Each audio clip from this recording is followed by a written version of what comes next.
Messieurs, dames, pour tous ceux qui sont là dans le chat, bonsoir. Pour tous ceux qui sont là et qui vont parler de Dune en direct. Pour tous ceux qui regarderont la rediff sur YouTube. Et à mon avis, vous serez nombreux, puisque là où je fais cette vidéo, on est mercredi.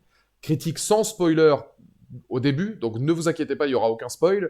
Critique avec spoiler à la fin, évidemment. Donc ça, c'est le plus important. On fera deux critiques séparées, vraiment juste histoire que vous puissiez en avoir pour votre argent et qu'on puisse parler de Dune, donner envie à certaines personnes, évidemment, d'y aller. Et puis, que tous ceux qui l'ont vu puissent aussi avoir du pain à manger. Une question s'impose, messieurs, dames. Évidemment, la question en or. Dune 2 vient de sortir. Denis Villeneuve, de retour, un casting extraordinaire, Zendaya, Austin Butler, Timothée Chalamet, euh, Stellan Skarsgård, Javier Bardem, Josh Brolin, Dave Bautista, Anya Taylor-Joy, enfin, un casting hors norme. Et malgré tout, la question qu'on se pose, Dune 2 est-il meilleur que Madame Web?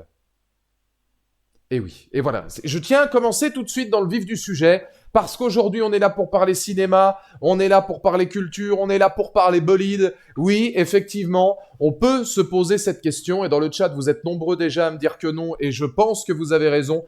Peut-on affirmer aujourd'hui, décision difficile, évidemment, là c'est la pilule bleue ou la pilule rouge, que Dune 2 est meilleur que Madame Web? On va tenter évidemment de répondre à cette question ce soir. J'espère que vous allez bien, évidemment. Regardez-moi ce bel habillage pour parler de Dune, deuxième partie donc de Denis Villeneuve, qui continue donc l'adaptation du roman du même nom, avec le casting que je vous ai cité jusque maintenant. Pour vous refaire court un petit peu ce que j'avais pensé du premier Dune, contemplatif, très contemplatif, un rythme très lent, un film que j'ai adoré. Denis Villeneuve, on sait qu'avec la science-fiction il sait faire, il l'avait déjà montré, là il le montre encore. Encore une fois, cette partie est sans spoiler, donc vous inquiétez pas, même par rapport au premier, je ne spoilerai pas les quelques mots que je vais en dire. Moi j'ai aimé ce côté contemplatif, et ce que je trouvais très intéressant sur Villeneuve, au-delà, voilà, c'est au-delà de l'esthétique, au-delà du visuel, parce que c'est vrai que c'est un créatif extraordinaire, il a l'art aussi du réalisme, hein, même dans des sujets comme de la SF, etc., Denis Villeneuve. Voilà, c'est un grand du cinéma actuel. Ce qui m'avait impressionné, moi, sur le premier Dune, c'est justement d'avoir réussi à faire une adaptation de quelque chose aussi copieux. Dune, le roman, l'univers est extrêmement copieux, extrêmement dense. Je vais pas vous mentir, moi, je ne connaissais pas l'univers de Dune avant de me pencher sur les films. J'ai pas lu le bouquin, mais je me suis pas mal renseigné. Effectivement, quand j'ai regardé le premier Dune, il y avait des moments qui étaient pas évidents parce que j'étais happé par l'histoire, évidemment, et c'est très riche. Voilà, il y a énormément d'informations à avoir au premier abord. Ce qui était d'ailleurs intéressant, c'est que quand je suis allé voir la séance de Dune, donc deuxième partie tout à l'heure, j'ai eu le temps de le mûrir depuis, hein, c'était en début d'après-midi. Le premier retour que j'ai eu dans la salle de quelqu'un qui était devant moi, c'est bon, c'est tellement mieux que ce qui se fait aujourd'hui. Maintenant, c'est vrai que c'est pas forcément mon univers, c'est pas forcément le style dans lequel je vais, c'est très dense. C'est la personne qui était en face de moi. Dune 2, de la même manière que le premier, même si je pense que Dune deuxième partie est un peu plus abordable parce que plus dense et un peu plus intense, avec un peu plus d'action et un peu mieux, entre guillemets, rythmé. Non pas que le premier était mal rythmé, mais il était très riche et contemplatif, donc forcément ça peut ne pas plaire à tout le monde. Première chose que j'ai envie de dire, c'est qu'effectivement, les Dunes de Denis Villeneuve ne sont pas des films qui s'adressent à tout le monde. Faut avoir le temps de se poser dans un univers aussi riche, de se concentrer, d'être à fond dans cette histoire, parce que Denis Villeneuve, l'une de ses grandes capacités aussi, c'est justement de t'inclure dans une histoire et de faire en sorte que cet univers soit limite pour toi réaliste. Et il l'avait fort bien fait dans le premier, qui était une belle introduction à l'œuvre, et qui était justement, une sorte de péplum de science-fiction, où tu avais tout cet apprentissage de l'univers. Ce Dune, deuxième partie, pour moi, c'est un rite initiatique. En grande partie, le rite initiatique, évidemment, du personnage de Timothée Chalamet avec le peuple de Zendaya, donc, qui est le peuple dans lequel il est et dans lequel il se retrouve effectivement à la fin du premier volume, les Fremen, je crois, me semble-t-il, si j'ai bonne mémoire. Donc effectivement, il va marier ça, et moi, il y a beaucoup de choses qui m'ont intéressé évidemment là-dessus, mais encore une fois, au-delà de la richesse visuelle, créative et esthétique de Denis Villeneuve, qui n'a plus rien à démontrer là-dedans, parce qu'effectivement, si je commençais cette critique en vous disant que visuellement, il y a des plans qui sont fabuleux, qu'on retrouve ce gigantisme qui était déjà proche au premier, avec beaucoup de plans à hauteur d'homme sur les vaisseaux, sur les vers géants, sur l'aridité avec laquelle il va se servir de la planète pour ensuite faire une esthétique avec une colorimétrie qui est excessivement chaude, mais hyper riche et fondamentale dans une œuvre comme ça, et qui la bascule totalement ensuite avec justement les autres protagonistes qui sont les antagonistes du film. Oui, mais ça, vous le savez déjà très bien. Je veux dire, ça, on le voit. On reviendra après sur l'acting, évidemment, et les personnages. Mais ça, sur le côté de réalisation, mise en scène, avec des plans superbes, où chaque plan semble étudié vraiment pour être un petit peu, j'ai envie de dire, pas comme Zack Snyder, parce que les deux cinémas se ressemblent, ils sont radicalement différents, mais moi je trouve que dans les Dunes de Denis Villeneuve, il y a ce côté peinture que Zack Snyder a, le bon Zack Snyder, pas celui des derniers films, mais le bon Zack Snyder, celui qui faisait BVS, celui qui faisait Justice League, celui qui a fait 300, celui qui faisait Watchmen, il y a cette espèce de peinture un peu en mouvement, où chaque plan semblait être vraiment un art à part entière. Vraiment, je trouve que pour l'œil, il y avait quelque chose d'extrêmement enrichissant. Là, sur Dune, Denis Villeneuve, il fait un peu la même chose. Sur certains plans, il y a vraiment une envie de se focaliser sur des détails qui en font justement une œuvre extrêmement riche, parce que chaque plan, il y a quelque chose à voir, il y a quelque chose à observer, tu sens que tout est fait de main de maître là-dessus.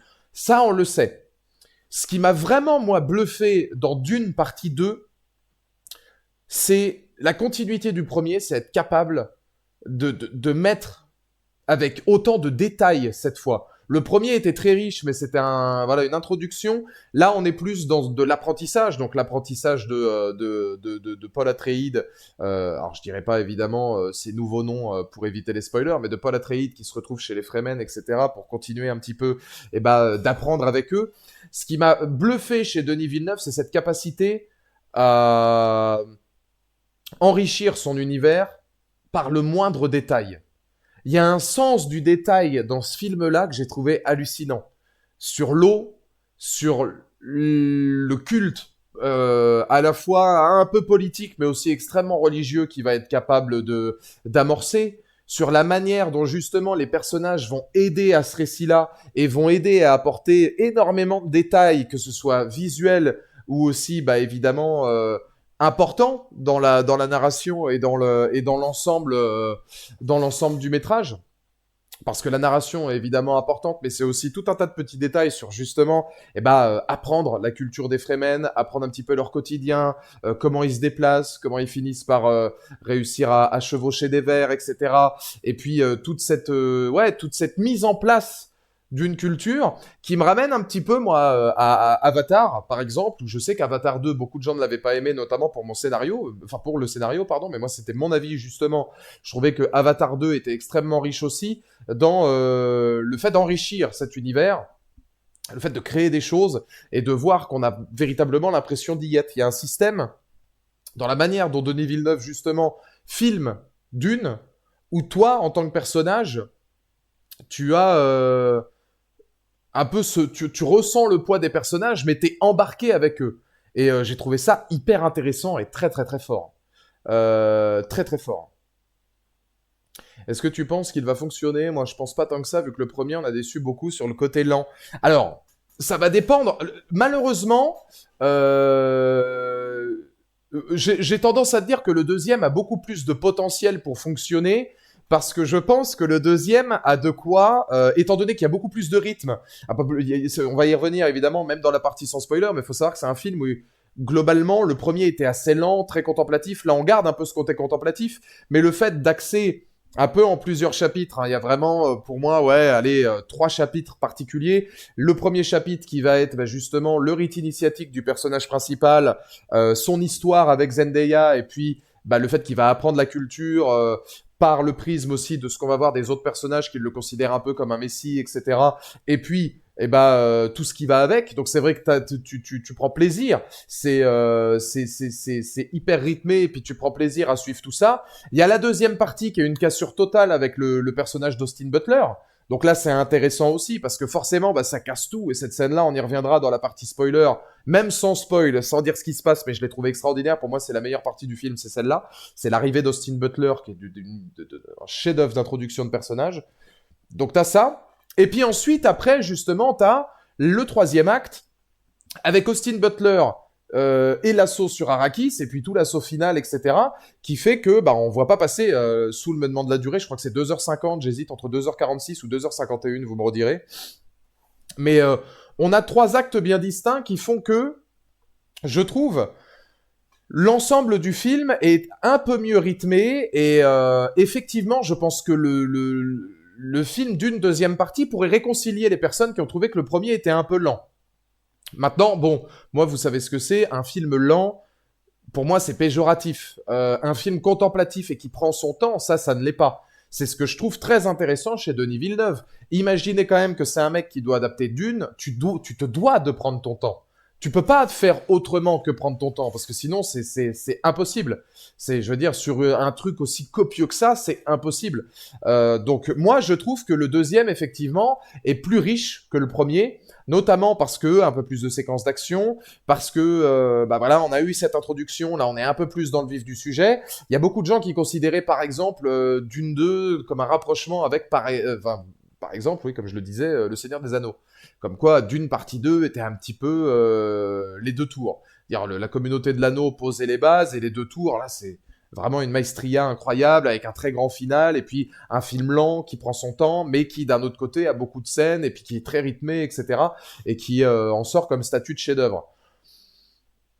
On peut le mettre un petit peu dans cette catégorie-là. Je pense qu'il y a peut-être à un moment donné des comparaisons qui peuvent être un petit peu plus intéressantes. Moi, je vois plus ça comme l'Empire contre-attaque, par exemple.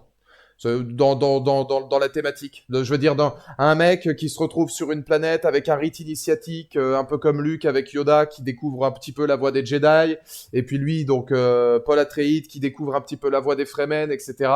Alors évidemment, la fin n'est pas la même que dans l'Empire contre-attaque, mais on a évidemment, on a l'Empereur quand même, hein, qui arrive là dans Dune, joué par Christopher Walken, donc on a encore cette entité avec la religion, toutes ces choses-là, le fait de vaincre l'Empereur, même les costumes, etc., tu vois, sur des clans rebelles, on les appelle beaucoup les rebelles, hein, qui y vont, et ils se découvrent comme Luke, ouais, voilà, c'est une ascendance surprise, effectivement, oui, donc il y a ça aussi, mais ça on en parlera dans les spoilers, par rapport à ses liens de sang, mais il y a ces thématiques-là sur le point du scénario, mais je parlais aussi du point de vue purement filmique. Je trouve que d'un point de vue purement filmique, effectivement, ouais, on a cet état d'esprit d'un film. Le premier qui posait des bases, qui était une belle introduction, et là dans le deuxième, on est tout de suite beaucoup plus dans le vif du sujet, et je trouve que ça peut ne pas perdre les gens. Alors après, j'étais assez étonné, moi, de savoir que le premier avait fait, entre guillemets, que 430, je crois, vous me direz dans le chat si c'est vrai, il me semble que le premier a fait 430 millions de dollars de bénéfices, pour un budget qui était au-dessus des 160 millions, quelque chose comme ça, il me semble, ou 130 millions, je me souviens plus. Je sais que celui-là a 190 millions de budget. Donc pour que ce soit un succès, il faudrait qu'il fasse 600 millions. Donc par rapport au budget et à l'investissement qu'il y a sur Dune, il faudrait qu'il fasse une meilleure recette que le deuxième pour être qualifié de succès. C'est obligatoire étant donné qu'il a pas mal de budget derrière.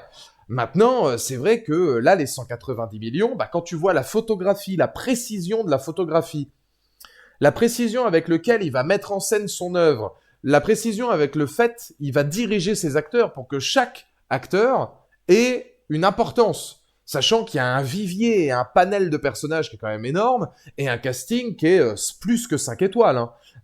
Vraiment. Alors on reviendra en détail sur la fin de certains personnages où je pense que ça fait partie des petits couacs, c'est pas un film, voilà, il y a un ou deux petits défauts, étonnamment aussi d'un point de vue visuel, j'ai trouvé, alors c'est minimaliste, parce que là on parle d'un film de 2h47, il y a un ou deux plans qui font très fond vert, un ou deux, notamment 2 sur Timothée Chalamet. Encore est-il que c'est Timothée Chalamet qui est au sommet d'une montagne et puis qui va parler au peuple, voilà, en les guidant tel le Messie qui commence à devenir.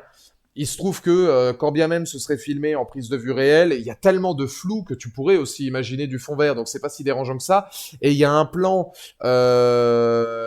comment dire, et il y a un plan qui est aussi de nuit où on a je crois, une espèce de continuité en fait de caméra qui suit des vaisseaux. Et là, pour le coup, effectivement, ce plan-là est relativement fort en image de synthèse assez visible, assez criante par rapport au reste du film. Parce qu'encore une fois, je vous le dis, dans la mise en scène et dans le soin apporté au décor, au visuel, à la construction du moindre plan. Même que c'est ça qui est intéressant avec Villeneuve, et c'était un peu le cas déjà sur Premier Contact. Même la manière dont il va filmer le moindre paysage, le moindre décor, les moindres choses comme ça. Alors là, on parle de Dune, donc effectivement, il y a un nombre incalculable de vaisseaux, de choses comme ça. Mais pour parler de Dune, par exemple, même la manière dont il va filmer un vaisseau, il y a une scène que j'ai trouvée par exemple intéressante, c'est qu'on voit une petite espèce souris des sables, voilà, qui marche le long d'une dune, etc. Et en arrière-plan, on a un vaisseau qui se pose. Comment tu veux mieux magnifier le gigantisme que ça? C'est-à-dire que tu as plusieurs plans, tu as plusieurs échelles de plans, donc tu as plusieurs profondeurs de champ, et derrière, bah évidemment, enfin, ça devient gigantesque. Donc tu as ce gigantisme, mais tu as aussi ce côté un petit peu à l'image du long métrage finalement, et ça il le faisait très bien avec dans le premier vis-à-vis des Verts, ce côté plus grand que ce qu'on pourrait imaginer. Et c'est ça que je trouve très fort dans la mise en scène avec laquelle il joue. Les feux d'artifice dans l'arène qui ressemblent aux fumées de Premier Contact. Ouais, il y a ça, et puis il y a aussi toute la séquence sur, comme tu dis, hein, Austin Butler, où il mise carrément pour l'esthétique sur une séquence en noir et blanc. Donc tu te retrouves sur une séquence quasiment intégralement en noir et blanc, où tu regardes le premier combat d'Austin Butler, parce que sans vous spoiler, l'arrivée d'Austin Butler, elle se fait dans une arène. C'est son anniversaire à Austin Butler, donc du coup on lui prépare un combat contre des, je crois que c'est des Atreides, voilà, pour qu'il montre un petit peu sa toute puissance et puis pour que lui il puisse déglinguer du bonhomme, parce que lui c'est le sang et la souffrance. C'est-à-dire que Austin Butler, son personnage, c'est le sang, la souffrance. Il n'est pas là pour rien d'autre. Ah, vraiment, c'est le sang, la souffrance. J'ai 3 femmes et je leur donne à bouffer avec des gens que j'ai tués. Voilà, c'est vraiment, il est dans cet état d'esprit. Mais moi, c'est ça que j'aime. Euh, Moi, c'est ça que j'aime avec ce film-là, c'est que il y a une pellicule et une manière un savoir-faire où chaque exécution esthétique est utile au scénario. Il n'y a pas un mouvement un mouvement de caméra. Il n'y a pas une situation de regard de personnage contemplatif, etc., qui va pas être utile. Et c'est la marque des grands, parce que s'il y a bien un genre cinématographique où tu peux te permettre le contemplatif, c'est justement la science-fiction.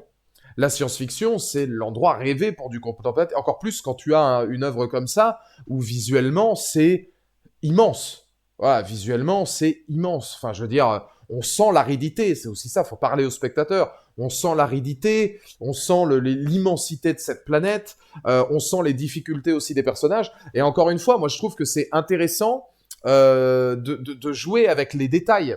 Les détails de, par exemple, comment ils récupèrent l'eau.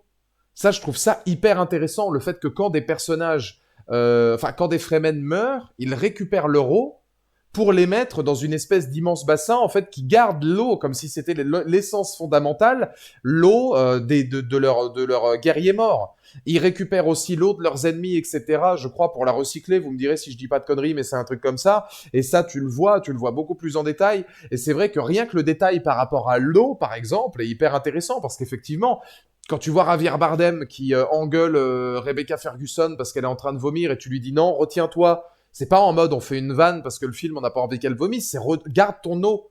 C'est ton énergie la plus pure, la plus propre dans le désert. Une larme, non, non, non, ne pleure pas, garde ton eau, garde ton énergie. C'est des petits sens du détail comme ça. Je sais pas si c'est autant développé dans le bouquin, j'imagine que oui, mais c'est vrai que le fait de le voir, je me dis, putain, c'est bien vu. Parce que insister sur des détails comme ça te fait rentrer encore plus en immersion dans l'œuvre. Encore plus que d'un point de vue mise en scène, réel, esthétique, où là, le mec, il est complètement monstrueux. Mais ouais, et puis, encore une fois, c'est un film qui, sur son final, bah, est vraiment costaud dans les chorés des combats, le visuel, etc. Je pense notamment à la scène d'introduction. Moi, j'ai trouvé que dès le moment où il jouait un peu avec l'obscurité, les tempêtes de sable, c'était vachement bien. Moi, il y a deux scènes qui m'ont plu esthétiquement. Et où tu retrouves du Villeneuve, même dans la manière où il fait des plans assez longs, il va pas hésiter à utiliser de vraies explosions ou de vrais effets d'ambiance, etc. Et puis mettre la part belle sur les personnages, leur peur, leurs craintes, etc. Et faire des plans longs pour que tu aies vraiment voilà, que tu prennes l'entièreté du plan large et que tu vois un personnage voilà courir devant la caméra, mais tout ce qui se passe également autour. Il y a même une tentative de plan séquence avec Zendaya et je ne sais combien de figurants.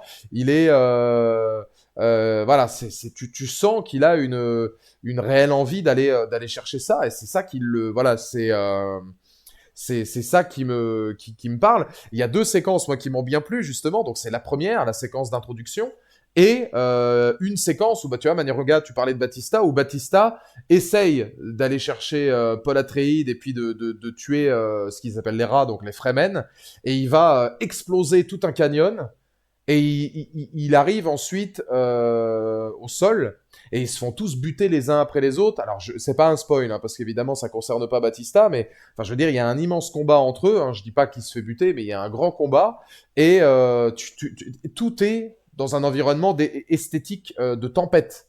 Tempête avec les voilà, évidemment, ça a créé une tempête de sable, et puis énormément voilà,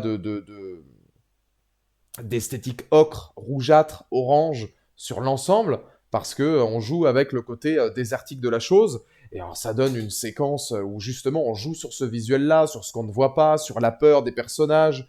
C'est fort, c'est très très fort. Mais ça, c'est d'un point de vue de mise en scène. Voilà, c'est des choses où à un moment donné, Denis Villeneuve, il sait exactement ce qu'il fait.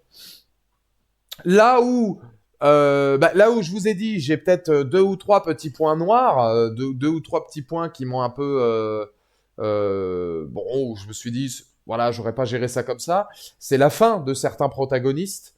Il y en a deux ou trois pour le coup que je trouve quand même relativement abruptes. Il y en a où on voit le tenant et l'aboutissant et où justement, par le biais du scénario, on y reviendra dans la partie spoiler, je trouve ça intéressant. Il y en a d'autres, je trouve ça malheureusement un peu trop rapide, un peu trop abrupt, où ça aurait mérité peut-être un peu plus. Et alors là, vous allez me dire ce que vous en pensez. J'ai trouvé Zendaya d'une poésie, d'une empathie directe pour son personnage. Et en même temps, elle est empathique pour tous les autres personnages autour et on ressent l'amour et l'empathie qu'elle a pour Paul. Je l'ai trouvée touchante, tendre, voilà. Elle est là, on sort hein, de Spider-Man, on est beaucoup plus sur de Euphoria parce que la colère, elle passe par toutes les émotions, la colère, la haine, la douleur, l'amour, la joie. Elle est formidable. Alors Austin Butler, oublié Elvis. Hein. Austin Butler, il est effrayant. Et alors tu sens qu'il se régale à jouer cette espèce de sociopathe, mais enfin c'est phénoménal.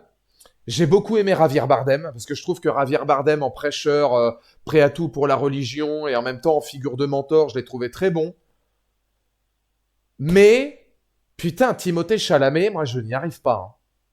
Ah, vous, dans la liste des acteurs qui pour moi sont surcotés et qui peuvent rentrer avec Kit Harington, à Timothée Chalamet, j'ai du mal. Et vous savez quoi, Timothée Chalamet, non seulement j'ai du mal, mais le pire, c'est que Timothée Chalamet, il y a une péripétie au milieu du film où il est censé avoir une toute nouvelle attitude. Et je sais pas si c'est l'attitude qu'il a après ou l'attitude qui va avant qui va pas, mais en fait, tu regardes l'intégralité du film, il ne change pas. Il parle plus fort, mais il ne change pas. Et ça me perturbe. Parce que par rapport à son personnage, parler de Kit Harington, c'est un peu le même délire. Paul Atreides, Jon Snow, personnage incroyable, acteur pas forcément au niveau. En tout cas là-dedans. Alors moi, je l'ai jamais particulièrement apprécié dans aucun des films que j'ai vus. Timothée Chalamet, je trouve assez fade. Donc effectivement, je suis pas le plus grand fan.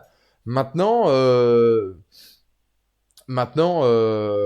ouais, j'attendais plus du personnage et j'attendais plus de justement bah, l'idée de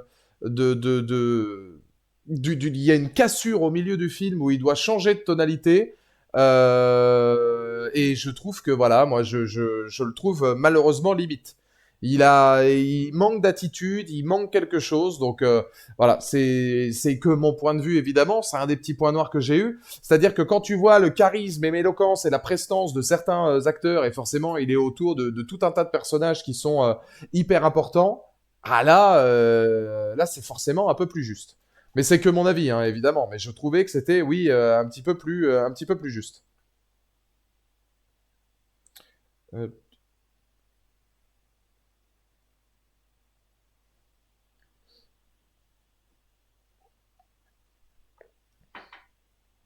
mais oui, non, c'est un film qui reste vraiment très très impressionnant. J'ai trouvé que c'était un film qui, ouais, était très impressionnant. Pareil au niveau du traitement. Ah, mais Tom Holland, oui, mais Tom Holland, je trouve que c'est un meilleur acteur. Tom Holland, c'est que la plupart du grand public le connaît pas dans des bons films. On a tendance à oublier les vrais bons mouvements filmiques qu'il a pu faire. Tom Holland est un acteur que j'aime beaucoup. Et Tom Holland, il a une prestance, il a un charisme, il a un truc en plus. Timothée Chalamet, je le trouve plat. C'est le problème, c'est que je le trouve plat. Et là, soit au début du film, tu te permets de pas l'être, et à la fin, tu te démarques par rapport à ce qui se passe dans la cassure du métrage, soit c'est à la fin où t'exploses tout, et au début, tu peux paraître un petit peu plus, voilà. Mais je le trouve pas, ouais. J'ai du mal à rentrer moi dans le jeu de Timothée Chalamet. En tout cas, dans une prestation comme celle-là. Alors qu'à l'inverse, effectivement, quand il est avec Zendaya, Zendaya transmet beaucoup plus d'émotions. Austin Butler transmet de la crainte, il transmet quelque chose. Et heureusement, parce qu'on a Rebecca Ferguson, le changement drastique justement de Rebecca Ferguson et toute alors je peux pas le dire, c'est un spoiler, mais toute la technique autour du jeu de Rebecca Ferguson et les révélations qui va arriver derrière, j'ai trouvé que Rebecca Ferguson était aussi très bien. Il y a assez peu d'acteurs finalement hein, qui sont de toute façon, comme je le disais, qui sont un peu euh, en dessous et qui sont un peu passés sous silence parce que là, ils ont tous véritablement un temps d'antenne qui leur permet non seulement de développer leur personnage, mais aussi de développer l'histoire et puis de comprendre un petit peu plus les motivations. C'est un film d'une. Alors, je sais pas, pour ceux qui l'ont vu, je sais pas ce que vous en pensez, mais la deuxième partie, encore plus que la première. La première, l'avantage, c'est que tu avais aussi un rapport. Là, c'est vraiment du tout pour l'univers et du tout pour l'histoire. Le premier Dune, il y avait le rapport entre Chalamet et Momoa, entre Chalamet et son père. Il y avait voilà, Oscar Isaac, tout ce qu'il y avait en lien d'Oscar Isaac. Il y avait un rapport à la famille et un rapport à la même vis-à-vis du personnage de Josh Brolin, un rapport à l'humain qui était différent parce qu'on sentait qu'il y avait de l'empathie qui était mise pour le spectateur vis-à-vis d'eux. Et puis surtout, bah, c'était beaucoup de jeux de famille et beaucoup de jeux de situation, etc. entre eux qui faisaient que bah, on était pris dans cette histoire familiale. Là, je trouve, dans Dune deuxième partie, qu'on est beaucoup plus axé sur la guerre totale. Là, on est beaucoup plus axé sur... On oublie un petit peu... Alors, c'est toujours le cas, évidemment. Hein. On continue à travailler les états d'âme des personnages, la relation, l'histoire entre Paul et Zendaya. Shani. C'est Shani, je crois, le nom de Zendaya, j'ai un doute. Redites-moi. Il me semble que c'est Shani. Hein.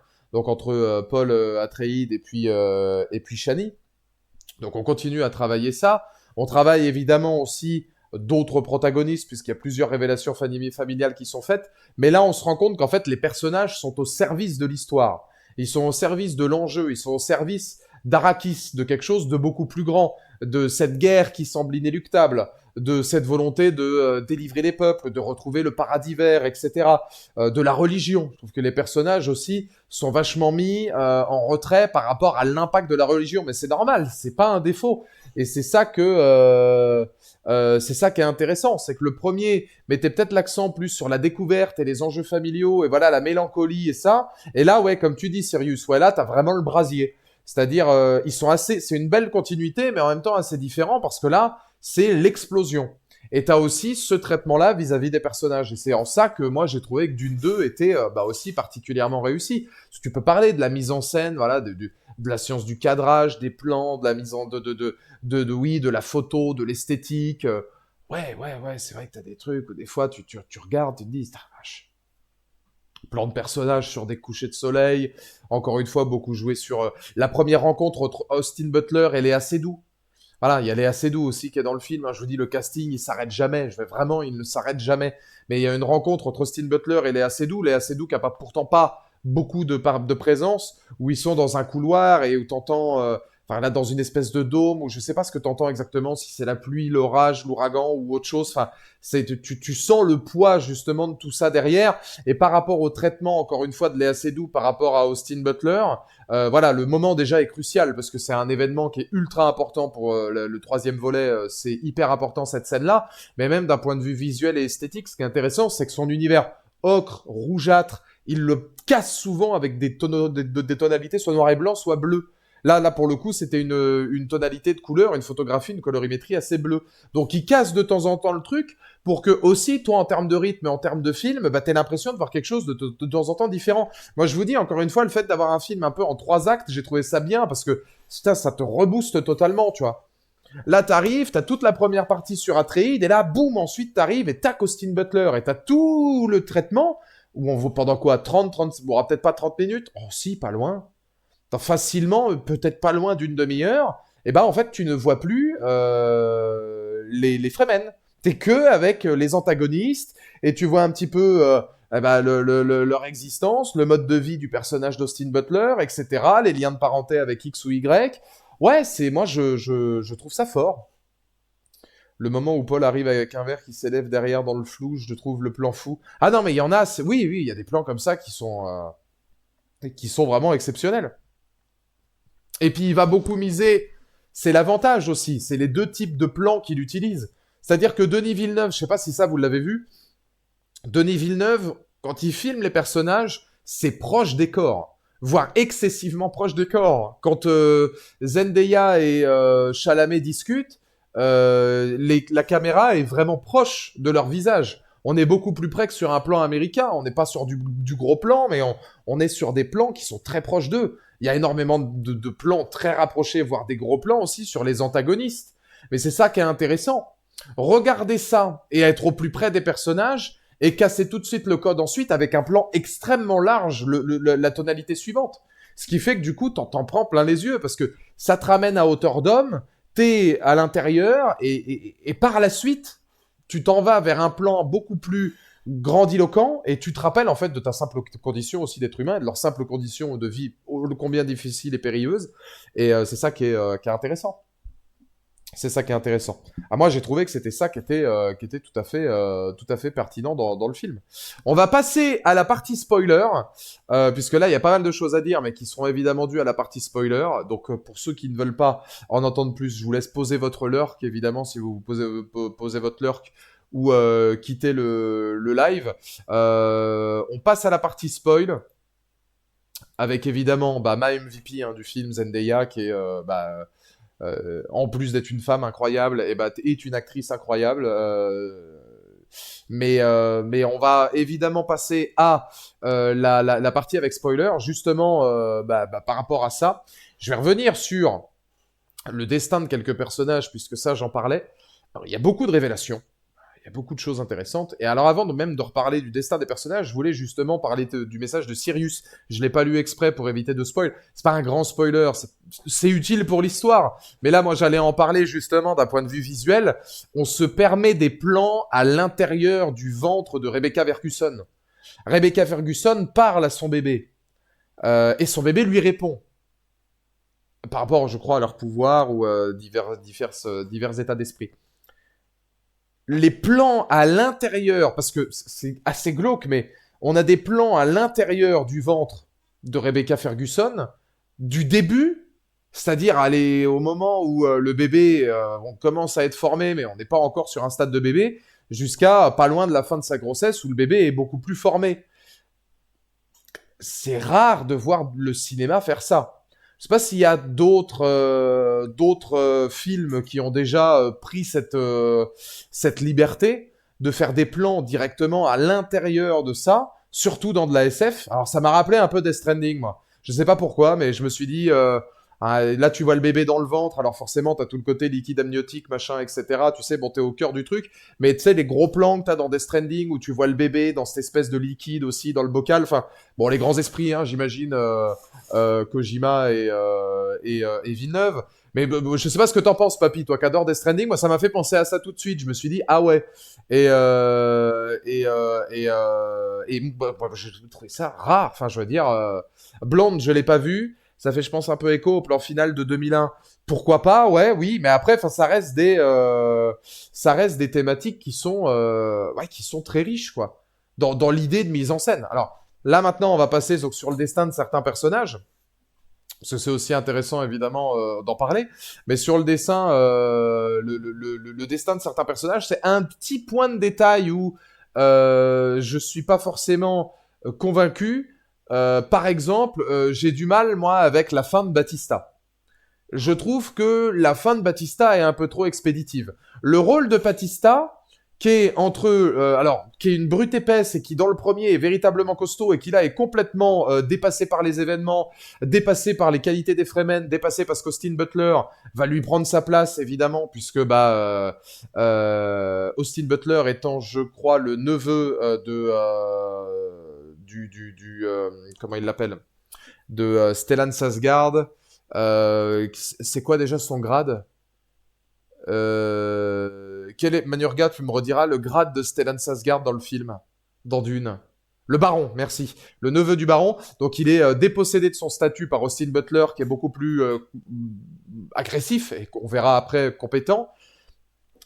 C'est intéressant de voir un Batista complètement dépassé comme ça. Il y a un segment d'ailleurs où je trouve qu'il joue très bien, c'est au moment où on est sur les dernières minutes du Baron et où justement il est voilà, un petit peu dépossédé de ce qu'il fait vivre et où il s'écrase devant l'empereur.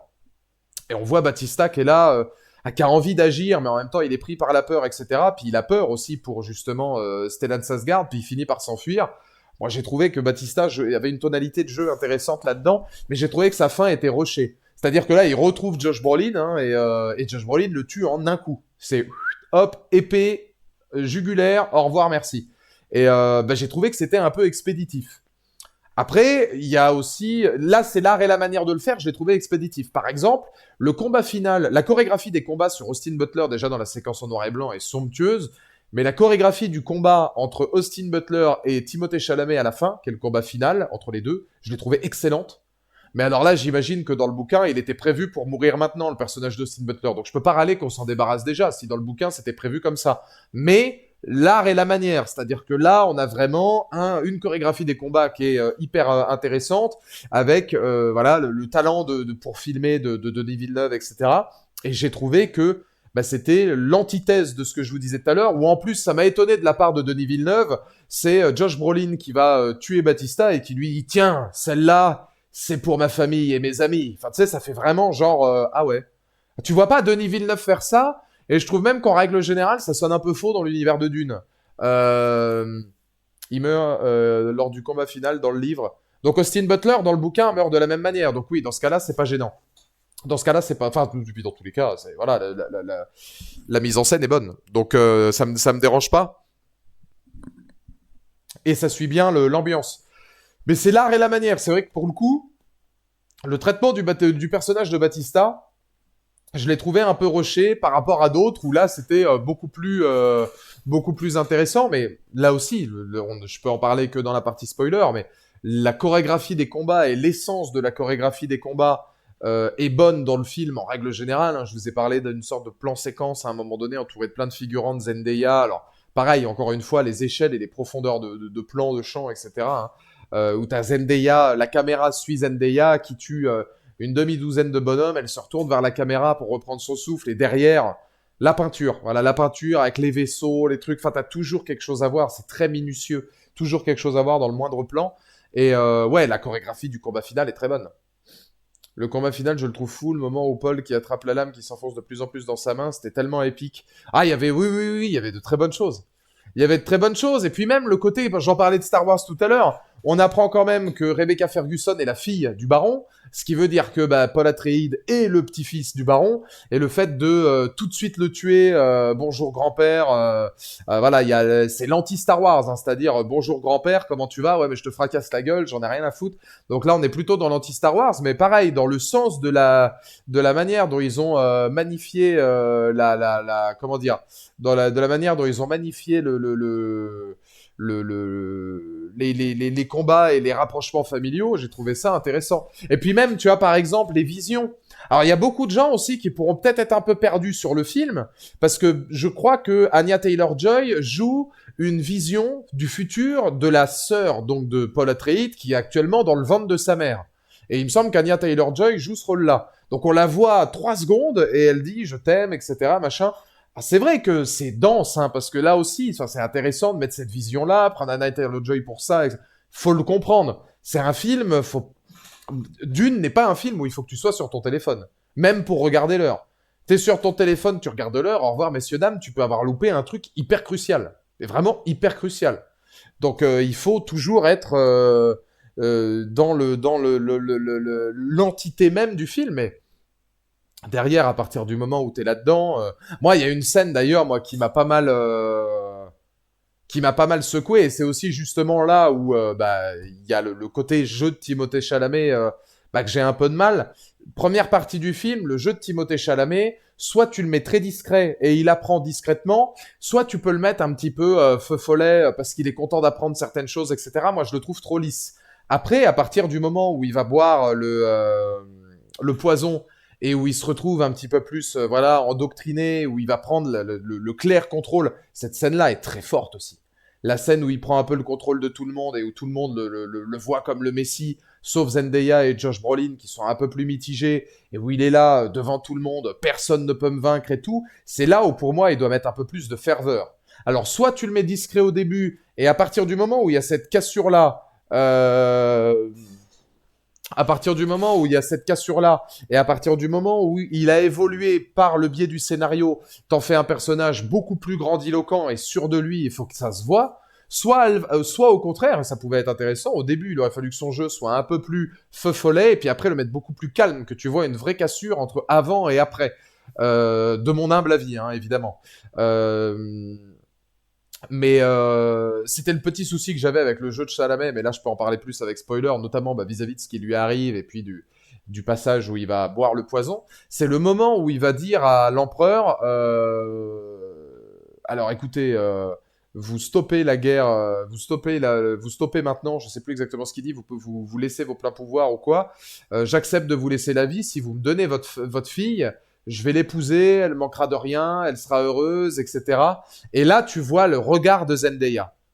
Le jeu de Zendaya et le regard de Zendaya. Et là, moi, c'est ce que j'ai trouvé. Là, on voit l'actrice. Genre, j'ai été pris d'empathie tout de suite et d'émotion tout de suite. Parce que devant la séance, je me dis, ah, le bâtard. Tu sais, il lui dit 30 secondes avant, hein, sache que je t'aimerai toujours et tout. Alors, il le fait peut-être pour le peuple, il le fait peut-être pour lui, il le fait peut-être pour le pouvoir, parce qu'il commence à le vouloir. On verra dans le 3e film.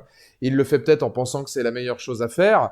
Mais, ouais, là, il prend... elle prend une gifle, tu vois, comme tu dis, Manurga. Elle prend un truc où t'es là, et toi, le spectateur, tu la prends aussi, parce que son jeu, c'est cette séquence-là, je crois. Et il me semble que c'est plus ou moins aux alentours de la photo que je vous ai mis là, à peu près dans la même séquence. Et ouais, moi, j'ai trouvé que c'était très, très, très costaud. Et merci beaucoup mon TDS Film pour le 2e mois d'abonnement. Merci beaucoup, ça fait plaisir. Hey Valou, 2 mois avec plaisir. Encore bravo pour ton parcours et ton travail sur YouTube. Il faudra que je revoie ton dernier documentaire. Bien content de pouvoir te retrouver sur Twitch. Je te souhaite une bonne continuation. Très content d'être là. Bonsoir tout le monde. Merci beaucoup TDS, ça fait plaisir. Au plaisir évidemment de te suivre sur Twitch le plus possible, hein, qu'on soit ensemble, qu'on se régale sur Twitch. Et puis le dernier documentaire est en ligne. Je sais pas s'il l'a passé. Attendez, je vais regarder. Je vais vous dire ça, mais j'espère en tout cas. On va voir. Il faut voir en temps réel. C'est les vues en temps réel. Mais oui, en temps réel, il a passé les 10 000 vues. Donc je suis content. Parce que c'est quand même un bon petit score étant donné ma chaîne actuellement. Donc le documentaire a passé le cap symbolique des 10 000 vues en temps réel. Donc c'est super. Donc merci beaucoup. Il est évidemment disponible. Et puis même ma dernière vidéo sera sur Jared d'ici, je pense, 2 semaines. Voilà, vous pouvez la compter pour à peu près dans 2 semaines.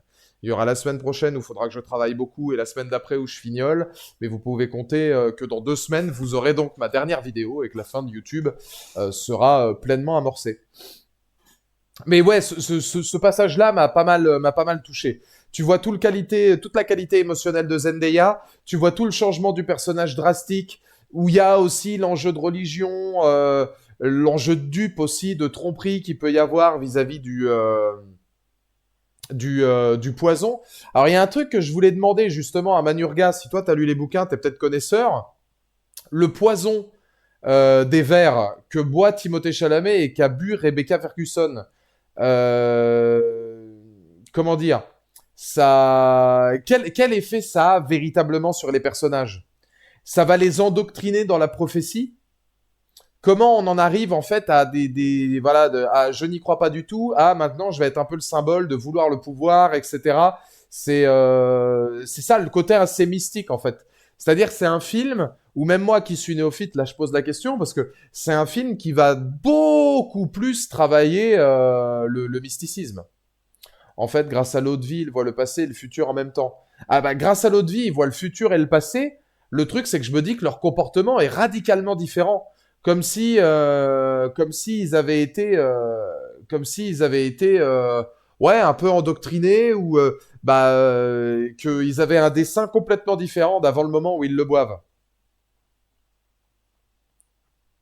Et c'est ça que j'ai trouvé intéressant, mais moi, de mon point de vue, effectivement, de néophyte, c'est ce rapport au mystique. Rapport à la foi, à la religion, les dangers de la religion aussi, les dangers d'avoir un messie qui finalement rend les gens en esclavage. Enfin, il y a beaucoup de thématiques intéressantes. Le poison les rend proches de la mort et les fait montrer le passé et les multiples futurs possibles. Ah ouais, mais ça explique pas tant que ça leur changement de... Enfin, si, techniquement, si, ça explique leur changement de comportement aussi. C'est surtout pour la mère que le comportement doit changer, parce que chez les femmes, elle reçoit aussi toutes les âmes des précédentes Bene Gesserit. Ah, voilà, oui, donc ça, alors ça, oui.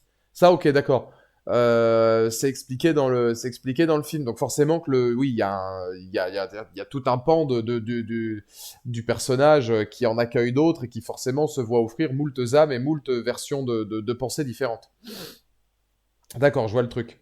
Mais donc oui, donc ça, c'est vrai que c'est encore une fois très dense, très riche, et le rapport au mystique, le rapport à la foi, le rapport à la religion, le rapport à tous ces événements-là est hyper intéressant. C'est hyper intéressant. Et c'est ce qui fait, je pense, du film, un film qui est, ouais, réussi, parce que on va, je trouve, dans certaines thématiques beaucoup plus loin. Faut pas oublier que le premier Dune, c'était une grande introduction des épices, d'Arrakis, des maisons, des Atréides, du baron, de toutes ces choses-là. Très contemplatif, mais en même temps très intéressant. Je crois que je l'ai d'une d'ailleurs en steelbook, il me semble. J'essaierai de me procurer le deuxième quand il sortira. Je me procurerai le deuxième quand il sortira. Mais oui, non, le deuxième, en fait, comprend que l'introduction est faite et maintenant on va beaucoup plus dans les enjeux qui, pour moi, permettent d'intéresser le spectateur. C'est pour ça, Soul, tu vois, tu me disais que le film est long et tout. Je pense quand même que c'est un film qui peut te plaire. Je pense quand même que c'est un film qui peut te plaire parce que oui, c'est vrai que on utilise tout le pan du premier pour en faire une fresque. Il y a ce côté, je trouve, péplum de SF, et il y a ce côté vraiment fresque pure, au-delà du moindre plan qui peut faire penser à des tableaux, de la mise en scène, etc. Mais tu as une richesse. Enfin, c'est là aussi, il y a Seb qui est dans le chat, il pourra peut-être me redire le nom de l'auteur du livre Dune, que j'ai plus en tête. Enfin, je le connais, mais là, j'ai un trou de mémoire. C'est une œuvre dense, extrêmement riche. Herbert, voilà, merci. Franck Herbert, merci mon Manurga, merci mon Seb. J'ai tendance, moi, à penser que d'un point de vue littéraire, que ce soit SF ou évidemment Heroic Fantasy ou autre, a-t-on fait plus riche que Dune et le Seigneur des Anneaux? Je veux dire, il y en a plein d'autres aussi, hein, des séries de romans qui ont été absolument cultes, ça notamment, mais je veux dire, l'univers de ça n'est pas pareil que l'univers de Dune, où là c'est une création totale du début à la fin. Pareil pour le Seigneur des Anneaux. Voilà, c'est très riche. Dune est à la base de beaucoup de choses comme Star Wars. Ouais, exactement. Ben, c'est ce qu'on disait, tu vois, Seb, où moi je voyais beaucoup se disent que Dune 2, c'est un petit peu comment dire, Dune 2 est pas mal Le Seigneur des Anneaux, les deux tours. Tu vois, un peu dans les entités des films. Moi, je trouve que c'est beaucoup plus proche de l'Empire contre-attaque. Sur le personnage qui se découvre, sur les liens de parenté, effectivement, comme disait Manurgain, hein, il va apprendre que le baron est son grand-père, Luc, je suis ton père, etc. Sur un film bah, qui a cessé son introduction et qui va être beaucoup mieux rythmé, qui va avoir ouais, un rythme et puis des actes bien distincts, hein, avec le rite initiatique et puis la vision des antagonistes et puis la bataille finale, je trouve assez proche de l'Empire contre-attaque. Mais c'est vrai que bah, des œuvres comme Dune, des œuvres comme Star Wars au cinéma, des œuvres comme Le Seigneur des Anneaux et puis d'autres comme ça sont des piliers de la science-fiction d'aujourd'hui. Hein. T'as remarqué que le film s'ouvre sur les Harkonnen brûlant les corps des Atréides, et on reprend le même plan après la bataille où cette fois c'est les troupes de Paul qui brûlent les troupes Harkonnen. C'est pour souligner que finalement il n'y a pas de camp et que Paul devient ceux qui combat. Oui, bah tu vois vraiment la différence. Mais le seul personnage à la fin du film qui pour moi garde son côté humain et qui a un œil vraiment empathique sur le monde, c'est Zendaya. C'est pour ça qu'elle s'en va. Parce que Zendaya, elle se rend compte qu'en fait, que là, la guerre sainte, je crois que la guerre saine ou la guerre sainte, va démarrer, et c'était pas du tout ce qu'elle cherchait. Et en fait, bah, à avoir voulu chercher le paradis vert, etc., et à trop, ça a un rapport aussi à la religion qui est hyper importante. Mais quand Shani va voir tout ça, on va voir effectivement que tu as l'idée même que le Messie et la vision unique du Messie, du prophète qui va te guider, bah, peut te mener à un esclavagisme, mais qui mène au combat, qui mène à la guerre, etc. Et bon, bah, c'est des thématiques qui sont très intéressantes. Alors je sais pas si c'est dans le bouquin, mais vraiment c'est costaud quoi. En tant que néophyte des livres, t'aurais hâte de voir un troisième. Ah oui, oui, oui, bah puis j'espère que ça va se faire, encore heureux. J'espère que le film va marcher pour que le troisième voit le jour, parce que sinon, en termes de science-fiction, ce sera l'un des plus gros gâchis de l'histoire du cinéma. Pas avoir la suite de ça, mais oui, j'espère quand même qu'il verra le jour. Mais oui, oui, moi, ça me... Le livre est très dense, ça me donne envie de me le procurer pour le potasser un peu et me renseigner dessus. Le lire, étant donné qu'il est très copieux, je sais pas, mais me renseigner sur l'univers et en découvrir plus, ça oui, effectivement.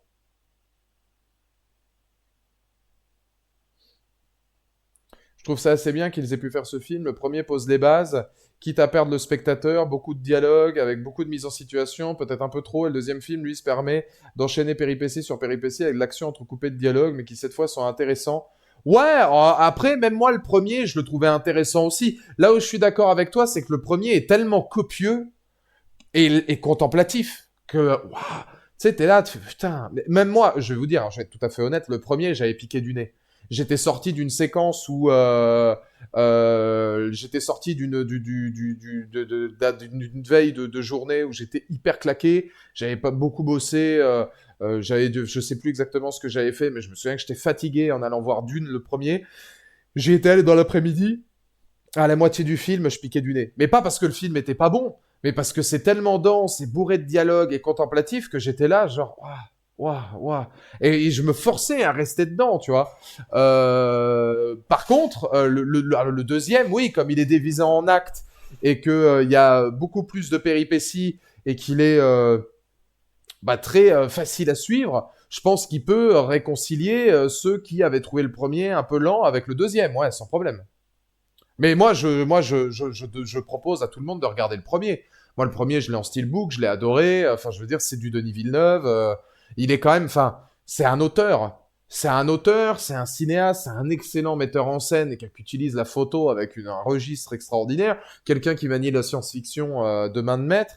J'espère quand même j'espère quand même que le film va fonctionner. Et puis voilà, là, on est sur du cinéma. C'est simple, bête et méchant, ça c'est du cinéma. Et c'est important de voir du cinéma aujourd'hui. Alors c'est du cinéma blockbuster. En fait, c'est du blockbuster d'auteur. C'est ça qui est intéressant. C'est que c'est du cinéma blockbuster avec 190 millions de dollars, un casting de fou, mais c'est pas un film qui te prend pour un con. Et c'est pas un film qui va utiliser son argent bêtement. Et c'est un film qui a une réelle identité visuelle et qui essaie de faire bien les choses et d'avoir un respect, je pense, qui est religieux pour le bouquin. C'est tout ce qu'on peut demander d'un film comme ça, en fait. Donc, difficile de demander mieux.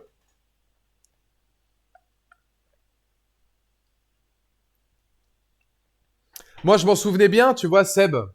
Et j'ai pas eu le temps d'aller voir le premier. Il est repassé au cinéma, j'ai pas dans la semaine, là, évidemment, pour préparer le 2. J'ai pas eu le temps d'aller le voir. Je sais pas si j'y serais allé.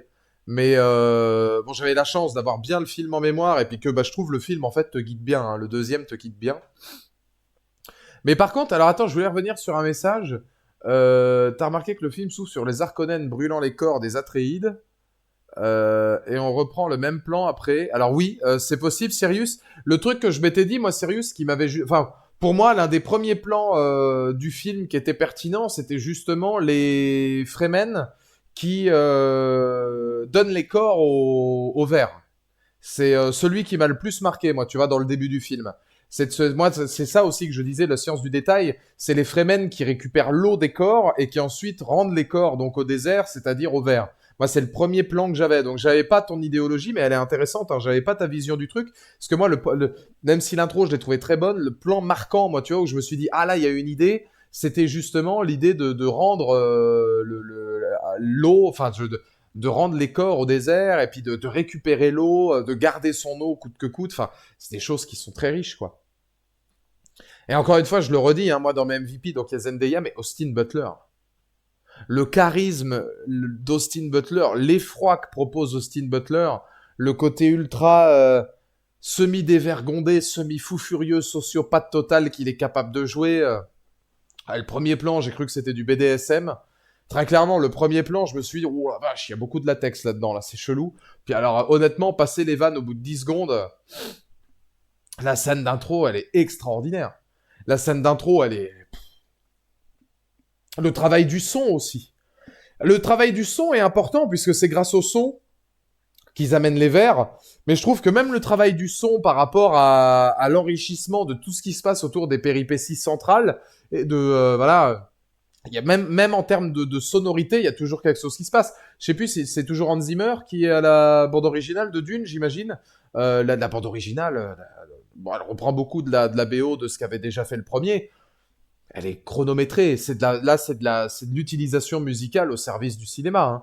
C'est vraiment, tu sens que la musique fait partie de la réalisation. On n'a pas mis la musique là pour sublimer la réal. On l'a mis parce que c'est un pan indéniable de la réal et c'est un organisme à part entière de la réalisation. C'est-à-dire que les plans ne seraient pas les mêmes sans la musique.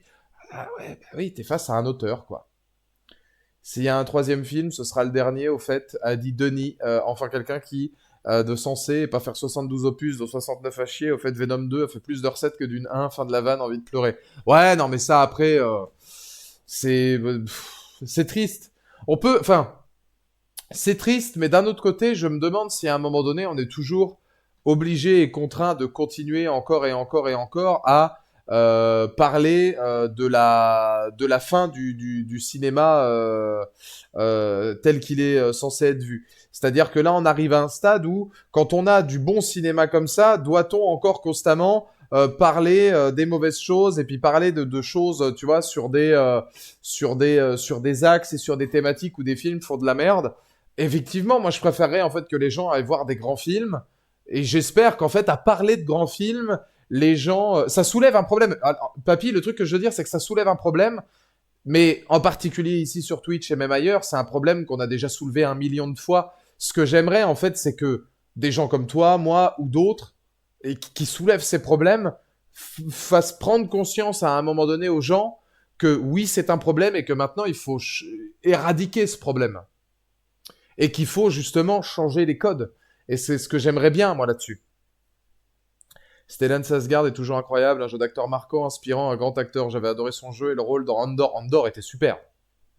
Andor était super. Stellan Skarsgård était bon. Après, là, il a peu de temps d'antenne dans le deuxième. On le voit assez peu. Un peu moins de prestance que dans le premier, forcément, parce que le premier, on le découvre. Et puis, il y a toute cette idéologie-là autour de la découverte du personnage. Et puis même, très imposant. Il fallait qu'il soit aussi imposant narrativement au fur et à mesure de son physique. Là, c'est plus chronique d'une déchéance. C'est-à-dire que c'est toute cette famille-là qui est pratiquement pas éradiquée, mais presque. On peut même supposer si finalement Paul Atreides, qui a aussi des liens de sang avec ces mecs-là, ne deviendra pas pire. Ça, je sais pas si dans les bouquins, Paul Atreides devient un antagoniste à la fin. Mais de la manière dont tu vois Dune 2, quand t'es à la fin du film, tu te dis, bah voilà, Bah, il était de la même famille, sauf que lui va basculer du côté obscur, parce que avec la vision du passé, du futur, etc. Oui, je confirme. Ah, ça devient un antagoniste à la fin, d'accord, ok. Oui, le film te le laisse clairement imaginer. Hein.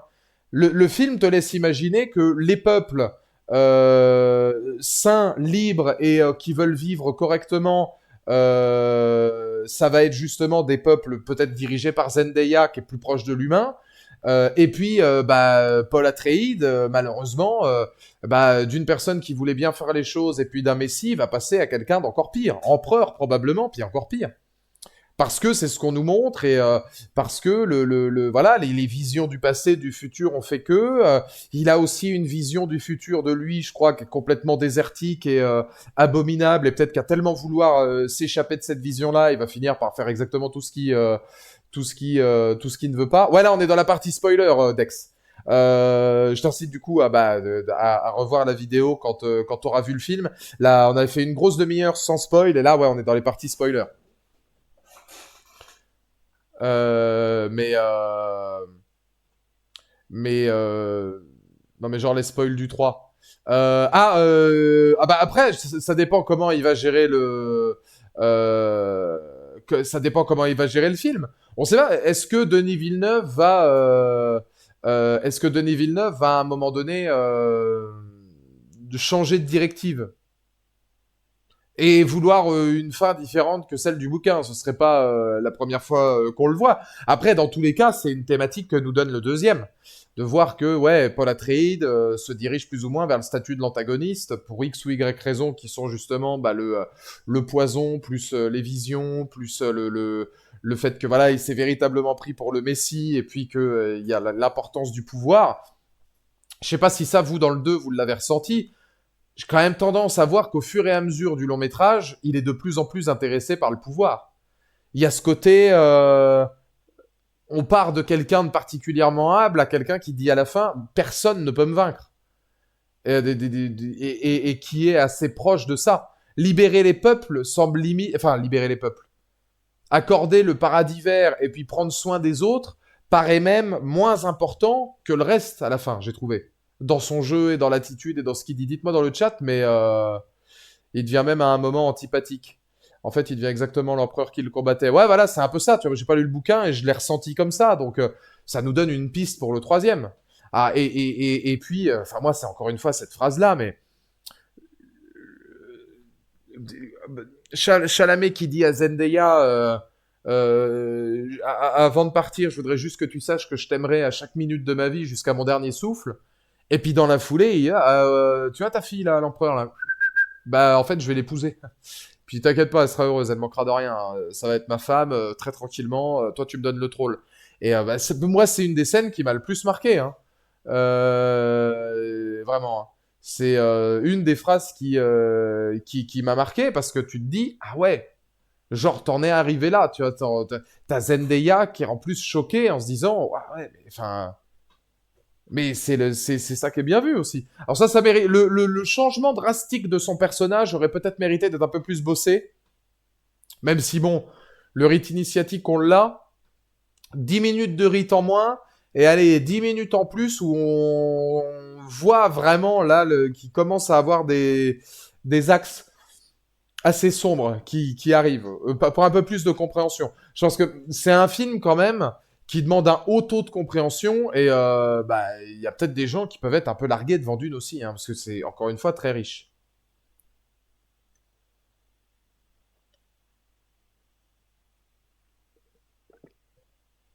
Mais voilà, c'est le genre de film moi, je le trouve de meilleure facture que le premier.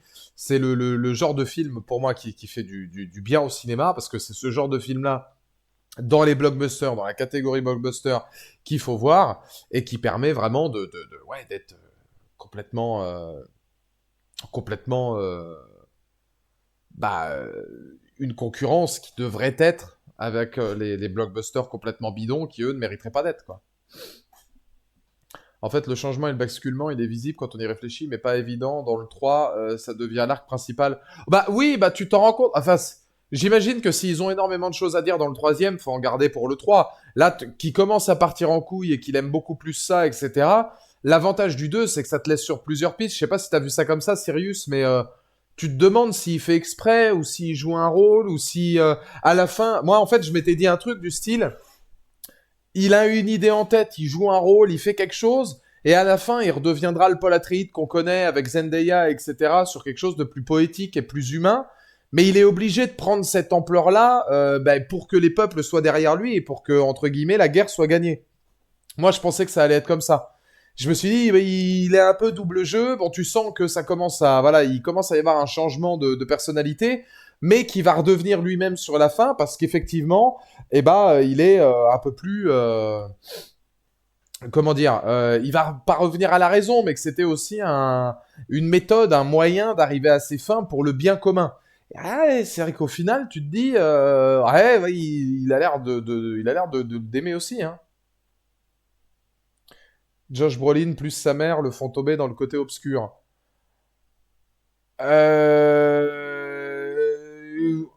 Moi, je suis bon. Faudra voir dans le troisième, mais Josh Brolin, pas forcément. Ah, disons que Josh Brolin, lui, c'est le mouvement de l'armée. Josh Brolin n'est pas un mauvais gars. Josh Brolin, c'est un peu le mouvement de l'armée, militaire, partisan de la vengeance et de la guerre. Mais c'était quelqu'un qui a connu la guerre, qui devait se venger aussi d'avoir vu ses peuples exterminés, etc. En particulier ses amis, etc.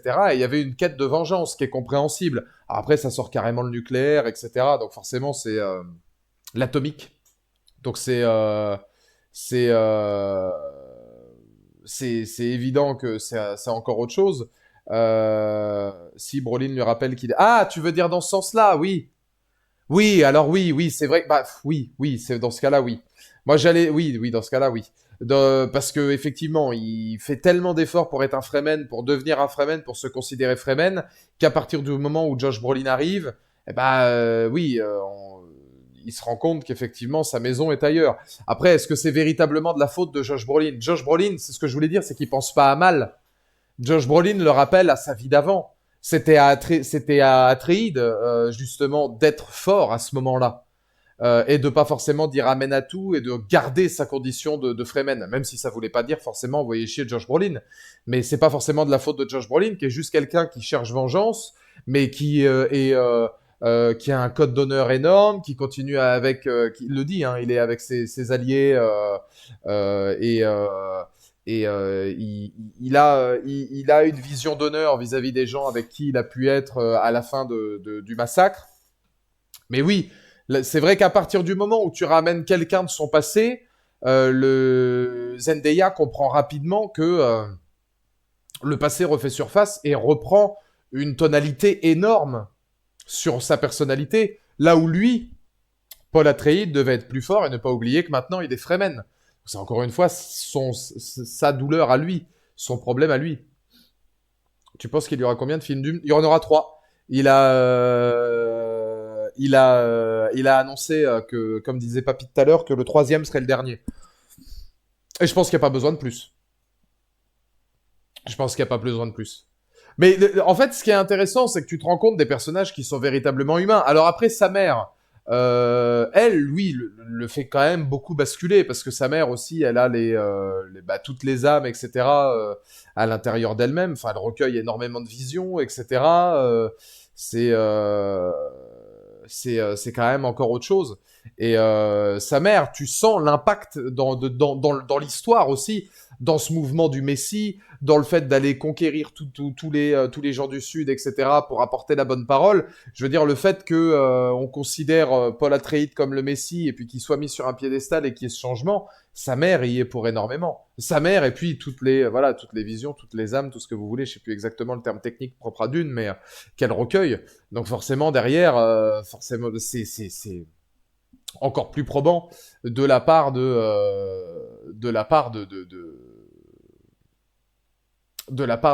Rebecca Ferguson. Est-ce qu'on n'aurait pas la meilleure trilogie si le 3 est aussi bien depuis celle du Seigneur des Anneaux?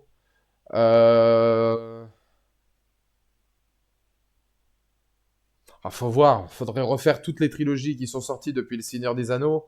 Dans la catégorie blockbuster, un peu peplum, enfin pas peplum, mais fresque ultra épopée, épique dans le genre, elle se posera comme une trilogie énorme. Seul problème de Dune, c'est que Moi, je considère que, à moins que l'Heroic Fantasy t'aime pas ça, le Seigneur des Anneaux est accessible pour tout le monde. Est-ce que Dune est accessible pour tout le monde? Ça, j'ai un doute. J'ai vraiment un doute sur le fait que Dune soit accessible pour tout à chacun. Mais après, ça évidemment, ça n'engage que Bibi. Et c'est sur ces belles paroles que je vais vous laisser. Je vais vous raid chez Le Monde de Cebu, qui est sur Red Dead Redemption, évidemment. Parce que je pense qu'on a fait une bonne heure et quart là déjà sur le film, donc c'est plutôt cool. Ça fait une bonne petite critique et puis un bon petit débat. Donc je vous envoie chez Le Monde de Cebu qui est en live sur Red Dead Redemption. Pour ceux qui verront cette vidéo sur YouTube, n'hésitez pas à venir sur Twitch pour encore plus de critiques comme ça et pour être encore plus check it out, yeah, wonder yeah, hein, sur Twitch. Maintenant, on parle de cinéma et de séries assez régulièrement, au moins une fois ou deux par semaine. Donc n'hésitez pas, si vous voulez nous suivre en live, comme à la belle époque de YouTube, de faire ça. Je pense qu'on a répondu à la question, effectivement, d'une d'eux à notre grande surprise, est meilleur que Madame Web. Pour ceux qui sont sur Twitch, je vous revois demain pour finir Ratchet & Clank. On essaiera de terminer Ratchet & Clank, grande après-midi. Et puis, normalement, la semaine prochaine, il y a peut-être des chances qu'on soit sur Last of Us Partie 2, le remake. Enfin, on verra à peu près... on verra où ça se passe ou si je fais autre chose, je sais pas exactement. Mais en tout cas, il y aura beaucoup de bonnes choses. N'hésitez pas à me suivre encore une fois sur Twitch pour ceux qui verront ça sur YouTube. Je vous fais des bisous et je vous dis à la prochaine. Des bisous!